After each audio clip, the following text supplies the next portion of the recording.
है कि celestial clan को जाकर बोल दो कि अगर उन्हें फिर से बदला लेना है तो मैं यहीं पर हूँ। इधर यूयू और रूबी तियानजियन एकेडमी के रिलैक्सिंग एरिया में वापस आ गए थे। तभी उन्हें उनके क्लैन के 2 स्टूडेंट्स आके बताते हैं कि युलुन और 6 ज़ीरो को पुराने माउंटेन के एक सीनियर ने मार दिया है।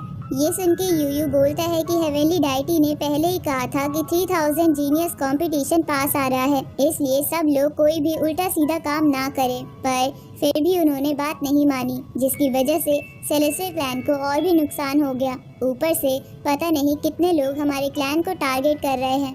उसी वक्त रूबी यूयू से कहती है कि हमें ये सब हमारे क्लैन के सीनियर्स को बता देना चाहिए और फिर वही बताएंगे कि हमें क्या करना चाहिए।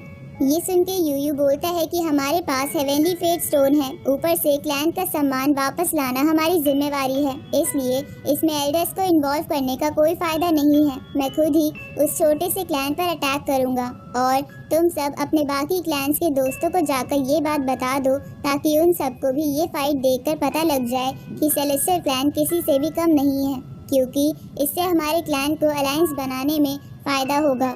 इस तरफ सेलेस्टियल क्लैन का क्लैन मास्टर क्लैन के हेवनली डाइटी के पास आता है और उससे हुआंग के बारे में पूछता है। इस पे वो हेवनली डाइटी कहता है कि हम उसे ढूंढ रहे हैं।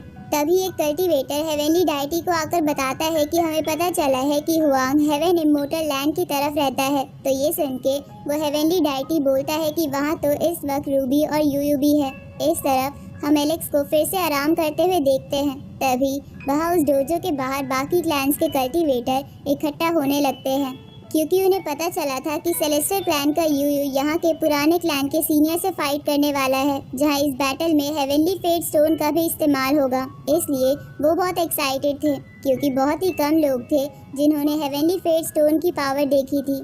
उसी वक्त वहाँ कुछ पोर्टल्स ओपन होते हैं, जिनमें से बाकी सेक्ट्स के वॉरशिप बाहर आने लगते हैं, क्योंकि 3000 जीनियस कंपटीशन पास आ रहा था। इसलिए उन सेक्ट के कल्टीवेटर्स अपने अपोनेंट की पावर देखना चाहते थे।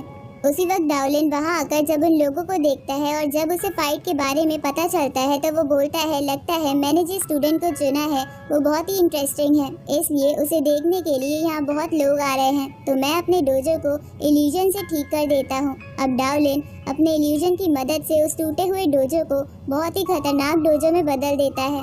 उसी वक्त वहाँ रूबी और बाकी सेलेस्टियल क्लैन के लोग भी आ जाते हैं। साथ ही वहाँ सेकंड बॉडी के साथ उस तियानजियन एकेडमी के कुछ स्टूडेंट्स भी आ गए थे। उसी वक्त वहाँ एक बुढ़ा सा आदमी आता है जिसने बहुत शराब पी रखी थी।